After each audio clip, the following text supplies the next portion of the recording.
Movement. And I am standing here in my capacity. Your Excellency, in the capacity as SG, I have certain constitutional duties. And Your Excellency, in the capacity as SG, I have certain constitutional duties. And that is why I'm standing here. We have taken the liberty to read out this memorandum of understanding. We have taken the liberty to read out what it is, this memorandum of understanding, not, so that we are all clear on what it is, and what it is not. As SG, we are all clear. I want to confirm on what it is that this document has been processed through the relevant party organs. And Your Excellency, I have here in this room members of the party's central party organs who I just request to stand up. I have here in this room members of the party's central committee who I just request to stand up so that they confirm that this is a decision of an organ. Thank you very much. Please stand up if you're a member of the Central Committee. You may be seated. We are going to take turns. Thank you very much to read out this. You may be seated. It is titled, we are going to Memorandum of Understanding with my counterpart to resolve the socio-economic and political challenges Memorandam of Understanding Kenya to resolve the socio-economic and political challenges Kenya has gone through a long period of political crisis and conflict that has hampered the nation's potential for development and improving the livelihoods of our people.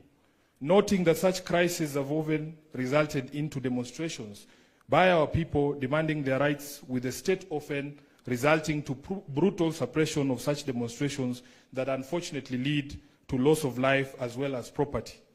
Acknowledging that the nation will not develop without reinforcing democratic governance and the rule of law, conscious that the decay in democratic governance is expressed through skewed allocation of resources, ethnic intolerance and marginalization, corruption, and noting that devolution, though intended to strengthen democratic governance and development at the grassroots, is systematically undermined and starved of funds.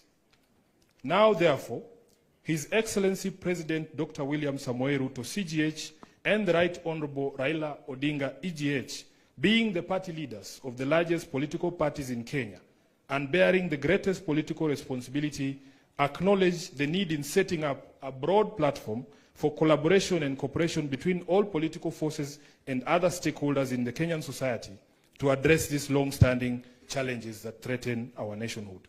As a first step towards this collaboration, His Excellency President Dr. William Samoei Ruto, CGH, and the Right Honorable Raila Amolo Odinga did set up the National Dialogue Committee in the year 2023 and hereby make this resolution on the initiatives that must be undertaken to instill further confidence in the country. While this memorandum does not define the formation of a political coalition between the respective political parties, its successful implementation will inform the basis of steps towards the establishment of a progressive and stable country. Now, therefore, the two leaders commit and resolve to collaborate and cooperate with each other by conducting broad-based consultations between themselves on the key issues identified below.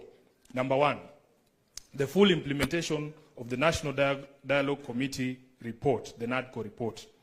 Priority issues in the NADCO process, like the cost of living, youth unemployment, establishing a framework for the implementation of the 2/3 gender rule, have been the topics of discussion for far too long and now must be actualized. Number two, inclusivity in all spheres of public life. Kenya belongs to all persons, regardless of their ethnicity, religion, generation, or geographic location. All Kenyans are equal and all are entitled to an equitable budgetary resource allocation and opportunities in public appointments. Further, though the Constitution of Kenya is clear on the rights of minorities and the marginalized people in the country, not enough has been done, almost 15 years later, to uphold these rights by fully implementing the provisions of the Constitution. Third, protecting and strengthening devolution. Devolution must continue to be protected from any possibility of clawback on devolved functions, and more effort